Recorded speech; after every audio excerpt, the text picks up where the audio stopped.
ሰላም እንደምን አላችሁ?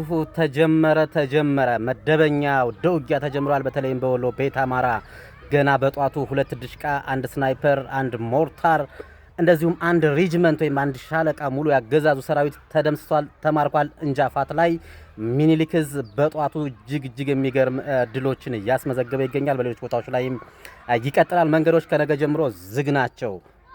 ይሄን መልእክት ተላልፏል። ምናልባት አንዳንድ ቦታዎች ላይ የፋኖ እንቅስቃሴ ደከም ያለበት ቦታ ላይ ዛሬ አልፋችሁ ልትንቀሳቀሱ የሆነ ነገር ልታደርጉ ትችላላችሁ። ነገር ግን እየተያዘ ነው። የውስጥ አርበኞች እያንዳንዱን እንቅስቃሴ እየመዘገቡ ይይዛሉ። በማንኛውም ወቅት እርምጃ እንደሚወሰድባችሁ ህሰቡት። አገዛዙ እንግዲህ አማራን ለማዳከም ጦርነቶችን ማወጁ ይታወቃል። በዚህ ጨበራ ምርጫ ለማካሄድም እየተንቀሳቀሰ ባለበት ሰዓትም ቀድሞ በአማራ ላይ በተለይም በተለያዩ ቦታዎች ላይ ጦርነት ለማወጅ በአንድ ቀጠና ብቻ 4 እዝ 3 እዝ እያስገባ ይገኛል። ይህንንም ለመመከት የፋኖ ኃይሎች እጅግ ጠንካራ ምት ያሳርፋሉ።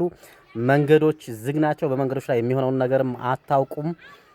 ማስጠንቀቂያውን ለሁሉም ሹፌሮች አድርሱ። ንጹሃንም እንዳይጎዱ ጥንቃቄ መደረግ አለበት። በተለይ በተለያዩ ቦታዎች ላይ የፋኖ እንቅስቃሴዎችን ባሉባቸው ቦታ ላይ በሌሉባቸው ቦታ ላይ ቢሆኑ ዝግ አድርጋችሁ ጠብቁ።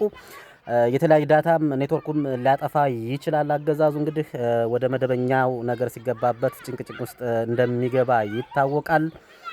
ሼር አድርጉት፣ ኮፒ ሊንክ አድርጉት። ዝርዝር መረጃዎችን ወደ ኋላ ላይ ይዤላችሁ እመጣለሁ። ፎቶዎችን እንደዚሁ እንግዲህ 1 ሬጅመንት ያለቀበትን የአስከሬን ፎቶን በቅርብ ሰዓት ይደርሰኛል። አስከሬኑ ከተማረኩትንም በቴሌግራም ባዮ ላይ ባለው በቴሌግራም ቻናሌ እንደዚሁም በሽሎ ሚዲያ በሚለው ዩቲዩብ ቻናል በጣና ቲቪ ሙሉ ዝርዝር መረጃዎችን ተከታተሉ። መልካም ውሎ።